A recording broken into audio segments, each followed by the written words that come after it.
जिले के जमुना कोतमा क्षेत्र के मगला गांव में सोमवार को मुख्य सड़क के किनारे अचानक से जमीन धंसने से बड़ा और गहरा गड्ढा बन गया।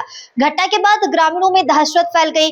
ग्रामीणों का आरोप है कि भूमि अधिग्रहण, मुआवजा और विस्थापन की प्रक्रिया पूरी किए बिना क्षेत्र में कथित रूप से अंडरग्राउंड कोयला खनन किया जा रहा है, जिससे यह स्थिति उत्पन्न हुई है। मामले की गंभीरता को देखते हुए जमुना कोतमा क्षेत्र के महाप्रबंधक प्रभाकर राम त्रिपाठी, कोतमा एसडीएम और पूर्व विधायक सुनील सराफ मौके पर पहुंचे और स्थिति का निरीक्षण किया।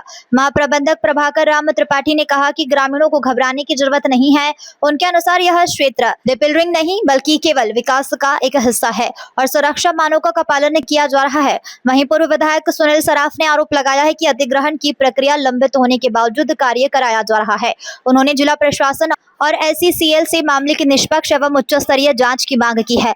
फिलहाल प्रशासन पूरे मामले की जांच में जुटी हुई है।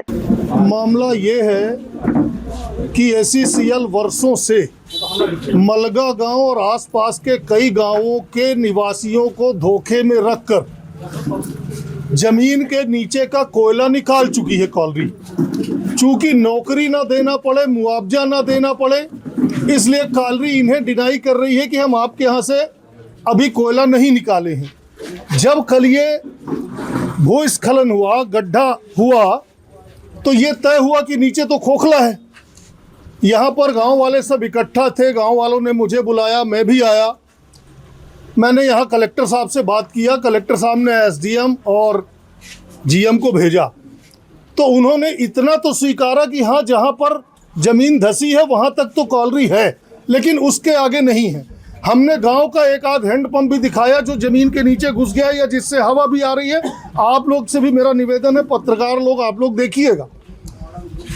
कुल मिलाकर के हमने उनसे ये कहा, अभी जो तत्काल ये मामला था, एक चिंता का विषय ये था कि कहीं इस तरह का ही गड्ढा, बगल में 50 कदम दूरी पे स्कूल है, सबके नौनिहाल वहाँ पढ़ने आते हैं, गाँव लगा हुआ है, यदि कोई बड़ी घटना हुई तो उसका जिम्मेदार कौन होगा। उन्होंने अभी कहा कि हम अपनी टेक्निकल टीम नीचे भेज दी है और हम आपको लिखित में ये दे रहे हैं कि इस तरह की घटना अब नहीं होगी। नीचे जो भी व्यवस्था है हम कर रहे हैं। ये आज का मामला तो हो गया, पर ये मामला बड़ा है। मामला बड़ा ऐसा है कि गांव के लोगों का शोषण हो गया, उनके ज़मीन का दोहन हो गया। न किसी को रोजगार मिला, न किसी को मुआवजा मिला, और कॉलरी लगातार झूठ कह रही है कि हमने आपके यहाँ कोयला निकाला ही नहीं है। ये एक बड़ी लड़ाई है।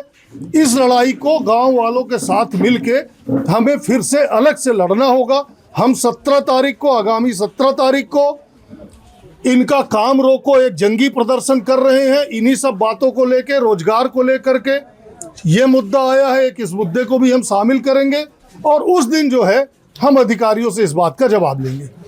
ये जो भूस्खलन हुआ है, ऐसा होना तो नहीं चाहिए था, क्योंकि आसपास में जो हमारी खाली डेवलपमेंट वर्किंग चली है, डिपिलरिंग बिल्कुल नहीं हुआ है। और इस क्षेत्र में डिपिलरिंग करने का हमारा कोई प्लान नहीं है। यहाँ पर हमारा हार्ड कवर कभी 40 मीटर से कम नहीं है। 15 मीटर जनरली हार्ड कवर के नीचे हम लोग डेवलपमेंट नहीं करते हैं। और जो 40 मीटर हार्ड कवर है, यहाँ इस तरह की घटना नहीं होनी चाहिए। लेकिन अगर यदि इस तरह का चीज़ हुआ है तो हमारे लिए एक अलर्ट है। हम अभी तत्काल ही एक टीम भेज करके नीचे इंस्पेक्शन करवा रहे हैं वर्किंग का, कि हमारी वर्किंग पर कोई असर है कि नहीं है। और इस तरह की बात होगी, वर्किंग को नीचे से स्टेबलाइज करेंगे। और सरफेस पर मैं गांव वालों से निवेदन कर रहा हूं कि मुझे परमिट करें, इसको मैं भर करके ताकि सुरक्षित कर दूं। अभी फेंसिंग करके पड़ा हुआ, अब तत्काल में कोई खतरा नहीं है।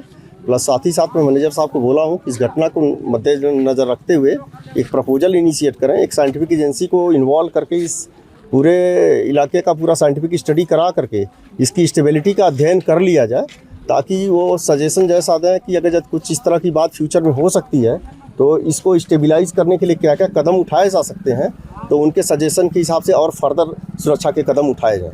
अभी तत्काल में यही है। बाकी गांव वालों से मेरी बातचीत हुई, उन्होंने कुछ मूलभूत सुविधाओं के बारे में बातचीत किया, तो मैं इनसे निवेदन किया हूँ सरपंच महोदय से कि आप एक आवेदन लिख करके दे दीजिए, आपको क्या क्या चीज़ की परेशानी है।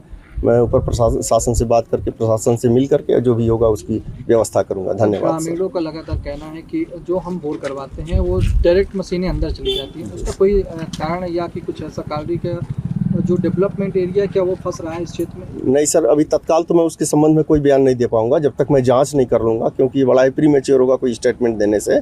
लेकिन फिर भी इसीलिए मैनेजर साहब ने दरख्वास्त किया हूँ कि एक आदमी को कल भेज करके एक टीम को देखवा लें कि इस तरह की चीज़ें हैं तो कहाँ पर हैं, और उसी कारण से और किसी कारण से। ठीक ठीक। पीने की बेसिक यहाँ पे आवश्यकता पड़ रही है पानी की, जी ठीक है, बोर फेल हैं, जी, तो क्या कोई अल्टरनेट व्यवस्था ग्राम वासियों के लिए बनाई जा सकती है? बिल्कुल कर देंगे सर, इमीडिएट करेंगे उसके लिए कोई तकलीफ नहीं होगा। ये भी हमारे भाई बहन हैं और हमारे बीच